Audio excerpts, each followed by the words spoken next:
कुंपणानं शेत खाणं किंवा पॉवर विथ रिस्पॉन्सिबिलिटी कशाला म्हणतात, तर हे आपण IAS अधिकाऱ्यांच्या याच्यातून बघतो. एका बाजूला मुंडे साहेब आणि दुसऱ्या बाजूला कलम 155, ज्याचं महाराष्ट्र महसूल अधिनियम 1966 कलमांतर्गत गैरफायदा घेऊन थोडक्यात भ्रष्टाचाराचा कोप करून भ्रष्टाचाराचा महापूर आणून ज्यांनी 155च्या पॉवर विथ रिस्पॉन्सिबिलिटी लिमिटेशनला मर्यादा तोडून गैरप्रकार केलेले.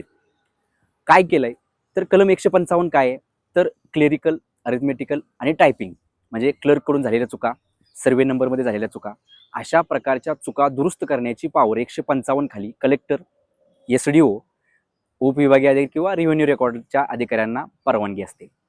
तर याच्यामध्ये काय केलं त्यांनी तर मालकी हक्क बदलून टाकला, वारसांची नावं कमी केली, सर्वे नंबर बदलले आणि जमिनी रिस्ट्रिक्शनच्या होत्या त्या बाहेर काढल्या.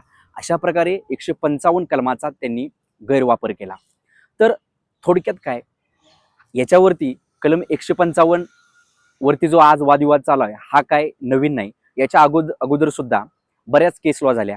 उदाहरणार्थ मीना रिजवी विरुद्ध महाराष्ट्र शासन, याच्यामध्ये फक्त फेरफार आणि महसूल नोंदी याची परवानगी दिली होती. इतर कोणत्याही मालकी हक्कामध्ये हस्तक्षेप होणार नाही हे याच्यामध्ये दिलेलं होतं. तसेच मनीषा संजय बन वर्सेस दिनेश प्रसाद त्रिंबक प्रसाद या केसमध्ये सेक्शन 155 फक्त क्लरिकल मिस्टेकसाठी वापरण्याची परमिशन दिली होती.